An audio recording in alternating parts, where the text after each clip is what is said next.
بسم اللہ الرحمن الرحیم۔ شرح تہذیب کا چھٹا باب ہے خاتمہ، سبق نمبر 3 میں خوش آمدید۔ آج کے سبق کے اندر ہم کلی طبی کے وجود کے بارے میں پڑھیں گے۔ متن کی عبارت دیکھ لیں، پھر شرح کی عبارت، ترجمہ اور آخر میں اس کی تشریح کرتے ہیں۔ والحق ان وجود الطبعیہ بمعنی وجود اشخاصہ والحق لا ينبغي ان يشك في ان الکلیہ المنطقیہ غیر موجود فی الخارج فإن الکلیۃ انما تعرض المفہومات فی العقل ولذا كانت من المعقولات الثانية وكذا في أن العقلية غير موجود فيه فإن انتفاع الجزء يستلزم انتفاع الكل وإنما النزاع في أن الطبيعي كالإنسان من حيث هو إنسان الذي يعرضه الكلية في العقل هل هو موجود في الخارج في ضمن أفراده أم لا بل ليس الموجود فيه إلا الأفراد والأول مذهب جمهور الحكماء والثاني مذهب بعض المتأخرين ومنهم المصنف ولذا قال الحق هو الثاني وذلك لأنه لو وجد الكلي في الخارج في ضمن أفراده لازم اتصاف الشيء الواحد بالصفات المتضادة كالكلية والجزئية ووجود الشيء الواحد في الأمكنة المتعددة وحينئذ فمعنى وجود الطبيعي هو أن أفراده موجودة وفيه تأمل وتحقيق الحق في حواشي التجريد فانظر فيها۔ ترجمہ دیکھ لیں۔ اور حق بات یہ ہے کہ طبی کا وجود اس کے اشخاص کے وجود کے معنی میں ہے۔ حق بات الی آخری۔ مناسب نہیں ہے کہ شک کیا جائے اس بارے میں کہ کلی منطقی وہ موجود نہیں ہوتی ہے خارج میں، اس لیے کہ کلی ہونا وہ مفہومات کو پیش آتا ہے عقل میں، اسی وجہ سے یہ معقولات ثانیہ میں سے شمار ہوتا ہے۔ اور یہ بھی مناسب نہیں ہے کہ شک کیا جائے اس بارے میں کہ کلی عقلی وہ موجود نہیں ہوتی ہے، اس لیے کہ جز کا منتفی ہونا وہ کل کے منتفی ہونے کو لازم ہے۔ سوائے اس کے نہیں، جھگڑا اس بارے میں ہے کہ کلی طبی جیسے کہ انسان اس حیثیت سے کہ وہ انسان ہے جس کو کلی پیش آتی ہے عقل میں، کیا وہ خارج میں موجود ہوتا ہے اپنے افراد کے ضمن میں یا نہیں ہوتا، بلکہ خارج میں موجود نہیں ہوتا سوائے افراد۔ پہلا مذہب جمہور حکماء کا ہے اور دوسرا مذہب بعض متاخرین کا ہے، اسی میں سے مصنف ہے، اسی وجہ سے کہا حق بات وہ دوسری ہے۔ اور وجہ یہ بھی ہے کہ اگر کلی خارج میں پائی جائے اپنے افراد کے ضمن میں تو لازم آئے گا ایک شے کا متصف ہونا صفات متضادہ کے ساتھ، ضد والی صفات کے ساتھ، جیسے کہ کلی اور جزئی، اور شے واحد کا متعدد جگہوں میں پایا جانا۔ اور اس وقت طبی کا پائے جانے کا معنی یہ ہوگا کہ طبی کے افراد موجود ہوتے ہیں، اور اس بارے میں آپ غور کر لیں، اور حق بات کو صحیح طریقے سے ثابت کیا گیا ہے تجرید کے حواشی میں، آپ وہاں پر بھی اس کو دیکھ سکتے ہیں۔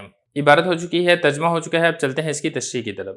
گزشتہ دو سبقوں کے اندر ہم نے کلی کی 3 قسمیں پڑھی تھی، کلی منطقی، کلی طبی اور کلی عقلی۔ آج کے سبق کے اندر یہ والی بات بتا رہے ہیں کہ جو تینوں کی تینوں کلیاں ہیں یہ ایک عقلی چیز ہے، یہ خارج کے اندر نہیں پائی جاتی۔ سب سے پہلے بات کر لیتے ہیں کلی منطقی کی۔ دیکھیں جو کلی منطقی ہے نا وہ عبارت ہے کلی کے مفہوم کو، کلی کا مفہوم ہوتا ہے نا اس کو کلی منطقی کہا جاتا ہے، اور جو مفہوم والی کلی ہوتی ہے نا یہ ایک عقلی چیز ہے، یا دوسرے لفظوں میں آپ یہ کہیں کہ مفہوم کو جو کلی پیش آتی ہے، مفہوم کو جو کلی عارض ہوتی ہے یہ ایک عقل کے اندر پیش آتی ہے، عقل کے اندر پائی جاتی ہے، تو یہ ایک عقلی چیز ہے، لہذا کلی منطقی یہ تو ہوگی عقلی۔ اب دوسرے نمبر پہ بات کر لیتے ہیں کلی عقلی کی۔ کلی عقلی کے بارے میں نے آپ کو بتایا تھا کہ کلی عقلی وہ ہوتی ہے کہ جو کلی منطقی اور کلی طبی سے مل کر بنتی ہے۔ عارض تھا کلی منطقی اور معروض تھا کلی طبی، ان دونوں سے مل کر جو کلی بنتی ہے اس کو کہا جاتا ہے کلی عقلی۔ تو عارض اور معروض کا مجموعہ ہوتا ہے۔ اب یہ والی بات آپ سمجھ چکے ہیں کہ جو عارض ہے یعنی کلی منطقی یہ خارج میں نہیں پائی جاتی بلکہ یہ ایک عقلی چیز ہے۔ تو جب کلی عقلی کے جو 2 جز ہیں ان میں سے ایک جز عقلی ہے تو پھر جو پورا مجموعہ ہے وہ بھی خارج میں نہیں پایا جا سکتا۔ کیوں نہیں پایا جا سکتا؟ کیونکہ اس کے جز کا خارج میں پایا جانا منتفی ہے، یہ ہم ابھی ثابت کر چکے ہیں، اور انتفاع جز یہ لازم ہوتا ہے انتفاع کل کو۔ ظاہر ہے ایک آدمی ہے، آپ کہیں کہ ایک آدمی کا سر نہیں پایا جا رہا، تو جب آدمی کا سر نہیں پایا جا رہا تو ہم یہ نہیں کہہ سکتے کہ وہ آدمی موجود ہے۔ کیوں؟ کیونکہ جو اس کا جز منتفی ہے، تو جب جز منتفی ہے تو اس کا پورا کل یہ بھی کیا ہوگا؟ منتفی ہوگا۔ یہ والی بات ہوگی۔ اب رہ گئی ایک بات کہ آیا کلی طبی یہ خارج کے اندر پائی جاتی ہے اپنے افراد کے ضمن میں یا نہیں پائی جاتی، یہ ایک اختلافی مسئلہ ہے، اس کے بارے میں بعد میں بات کریں گے۔ سب سے پہلے یہ والی بات دیکھ لیتے ہیں کہ جو کلی منطقی کا اور کلی عقلی کے بارے میں کیا فرما رہے ہیں۔ دیکھیں ذرا، یہ جو متن کی بات ہے بعد میں کریں گے، اب ذرا عبارت دیکھیں۔ یہ بتا رہے ہیں کہ حق بات یہ ہے کہ کلی منطقی کے خارج میں نہ پائے جانے کے بارے میں شک کرنا مناسب نہیں ہے۔ اگر آپ شک کرتے ہیں کہ کلی منطقی خارج میں پائی جاتی ہے تو یہ والی بات مناسب نہیں ہے۔ کیوں مناسب نہیں ہے وہ بتا رہے ہیں، فرما رہے ہیں کہ کلی ہونا وہ مفہوم کو جو پیش آتا ہے وہ عقل میں پیش آتا ہے، کیونکہ کلی منطقی کے بارے میں نے آپ کو بتایا تھا کہ وہ ایک مفہوم کا نام ہے، تو اس مفہوم کو جو کلی کہا جاتا ہے یا جو مفہوم کلی ہے وہ ایک عقل کے اندر ہوتا ہے، وہ ایک عقلی چیز ہے، تو جب عقلی چیز ہے تو خارج میں نہیں پائی جائے گی۔ اگر آپ اس کے خارج کے پائے جانے میں شک کرتے ہیں تو آپ غلطی پر ہیں۔ یہ تو ہو گئی بات کس کی؟ کلی منطقی کی۔ اسی وجہ سے اس کو معقولات ثانیہ میں سے شمار کیا جاتا ہے۔ کیوں؟ کیونکہ وہ ایک ایسا مفہوم ہے جو عقل کے اندر پایا جاتا ہے، تو یہ معقولات میں سے ہے۔ وقدا، اور اسی طرح جو کلی عقلی ہے یہ بھی خارج میں نہیں پائی جاتی۔ یہ خارج میں کیوں نہیں پائی جاتی؟ کیوں؟ کیونکہ اس کے دو اجزاء ہیں، ایک جز اس کا کیا ہے؟ کلی منطقی ہے، دوسرا اس کا جز ہے کلی طبی۔ اور کلی منطقی کا ہم نے خارج میں پایا جانا یہ غلط ثابت کر دیا کہ خارج میں نہیں پائی جا سکتی، تو اس کا جو ایک جز ہے کلی منطقی، اس کا خارج میں پایا جانا منتفی ہے، اس کی نفی ہو چکی ہے، تو جز کی نفی سے کل کی نفی ثابت آتی ہے، تو پورے کا پورا جو مجموعہ ہے یعنی کلی عقلی یہ بھی خارج میں نہیں پائی جا سکتی۔ یہ بتا رہے ہیں کہ جو جز کا منتفی ہونا ہے، جز کا نہ پایا جانا، اس سے لازم آتا ہے کہ کل نہیں پایا جاتا۔ جھگڑا کس بارے میں؟ جھگڑا ہے کلی طبی کے بارے میں۔ اب کلی طبی کے بارے میں نے آپ کو بتایا تھا کہ وہ مصداق کو کہا جاتا ہے، جیسے انسان ہے نا، جو خارج کے اندر اس کا مصداق ہے اس کو کہا جاتا ہے کلی طبی۔ اب یہ دیکھیں جو انسان خارج کے اندر پایا جاتا ہے، اگر تو یہ کلی کی صفت کے ساتھ متصف ہو جائے، تو جب یہ کلی کی صفت کے ساتھ متصف ہو گیا، اور کلی کے بارے میں آپ کو بتا چکا ہوں کہ وہ مفہوم ہوتا ہے کلی منطقی، تو پھر وہ تو ایک عقلی چیز ہے۔ لیکن کلی طبی کو کلیت متصف ہو سکتی ہے، کلیت عارض ہو سکتی ہے، لیکن ابھی ہوئی نہیں ہے۔ مثال کے طور پہ الانسان من حیث ہوا، یعنی جس کو ابھی تک کلیت عارض نہیں ہوئی ہے، وہ آیا اپنے افراد کے ضمن میں خارج میں پایا جاتا ہے یا نہیں پایا جاتا ہے، اس میں اختلاف ہے۔ دیکھیں یہ بتا رہے ہیں کہ جھگڑا اس کلی طبی کے اندر ہے، جیسا کہ انسان من حیث ہوا انسان الذی یعرضہ الکلیۃ فی العقل، یعنی انسان اس حیثیت سے کہ جس کو کلیت عارض ہوتی ہے عقل میں، لیکن ابھی عارض نہیں ہوئی ہے، عارض ہو سکتی ہے، ہوئی نہیں ہے۔ کیا وہ خارج میں اپنے افراد کے ضمن میں پایا جاتا ہے یا پھر اپنے افراد کے ضمن میں پایا نہیں جاتا؟ یہ لفظ تو اصل ہے ضمن، لیکن اس کو بولنے میں آسانی ہے تو اس لیے میں ضمن بولتا ہوں۔ جب میں نے عبارت پڑھی تھی تو میں نے اس کو ضمن ہی پڑھا تھا۔ تو بتا رہے ہیں کہ اختلاف اس بارے میں ہے کہ کیا خارج میں اپنے افراد کے ضمن میں پایا جاتا ہے یا پھر خارج میں اپنے افراد کے ضمن میں نہیں پایا جاتا بلکہ افراد ہی پائے جاتے ہیں۔ پہلا جو مذہب ہے وہ جمہور حکماء کا مذہب ہے، اور دوسرا مذہب بعض متاخرین کا ہے، اور انہی میں سے مصنف ہیں۔ دو مذہب ہو گئے نا۔ ایک مذہب تو یہ ہے کہ جو کلی طبی ہے یہ اپنے افراد کے ضمن میں خارج میں پائی جاتی ہے، اور دوسرا مذہب کیا ہے؟ دوسرا مذہب یہ ہے کہ اپنے افراد کے ضمن میں نہیں پائی جاتی کلی طبی، بلکہ کلی طبی بھی کلی منطقی اور عقلی کی طرح خارج میں نہیں پائی جاتی ہے، اس کے افراد پائے جاتے ہیں خارج کے اندر۔ یہ جو دوسرا مذہب ہے یہ بعض متاخرین کا مذہب ہے، اسی میں سے مصنف یعنی علامہ تفتزانی بھی ہیں، اور یہی اسی وجہ سے کہا کہ جو حق بات ہے وہ یہی دوسرا مذہب ہے، والحق ان وجود طبی بمعنی وجود اشخاص ہی۔ اسی کو کہا کہ حق بات یہی ہے کہ جو کلی طبی کا جو وجود ہے یہ نہیں پایا جاتا خارج میں، بلکہ اصل اور حق بات یہ ہے کہ اس کے افراد خارج کے اندر پائے جاتے ہیں۔ وذالک لانہ لو وجد الکلی فی الخارج فی ضمن افرادہ لازم اتصاف الشیء الواحد بالصفات المتضادات۔ دیکھیں جو شارح نے یہ کہا تھا نا کہ جو کلی طبی ہے یہ اپنے افراد کے ضمن میں نہیں پائی جاتی، بلکہ یہ کلی طبی کے افراد پائے جاتے ہیں خارج میں۔ اس کی دلیل یہاں سے دے رہے ہیں۔ دلیل یہ ہے کہ اگر آپ یہ کہیں گے کہ کلی طبی اپنے افراد کے ضمن میں پائی جاتی ہے تو دو خرابیاں لازم آئیں گی۔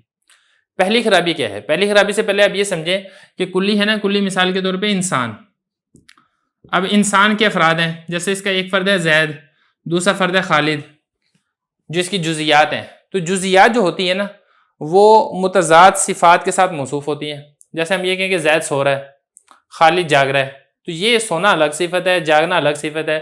یا ہم کہیں کہ عمر پانی پی رہا ہے، بکر بوتل پی رہا ہے، وغیرہ ذالکہ۔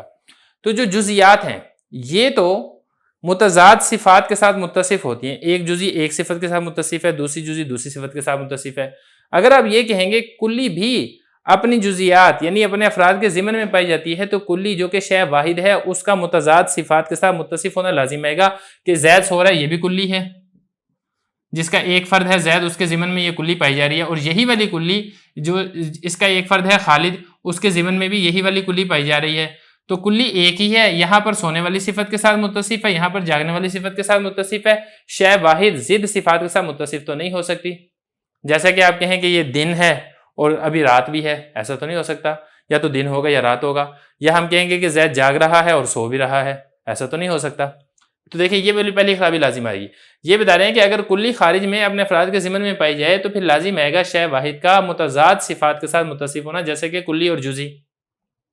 جزی تو چلو الگ الگ جزی ہے، وہ تو متضاد صفات کے ساتھ متصف ہو سکتی ہے، لیکن کلی ایک ہی ہے، وہ دو ضد صفات کے ساتھ کیسے متصف ہو سکتی ہے؟ ایک خرابی یہ لازم آئے گی، پھر دوسری خرابی یہ لازم آئے گی کہ دیکھیں کلی کے جو افراد ہیں یا اس کی جو جزیات ہیں یہ مختلف جگہوں کے اندر پائے جاتے ہیں. جیسے زید ہے، زید ہوگا کراچی میں، خالد ہوگا ملتان میں، بکر ہوگا فیصل آباد میں.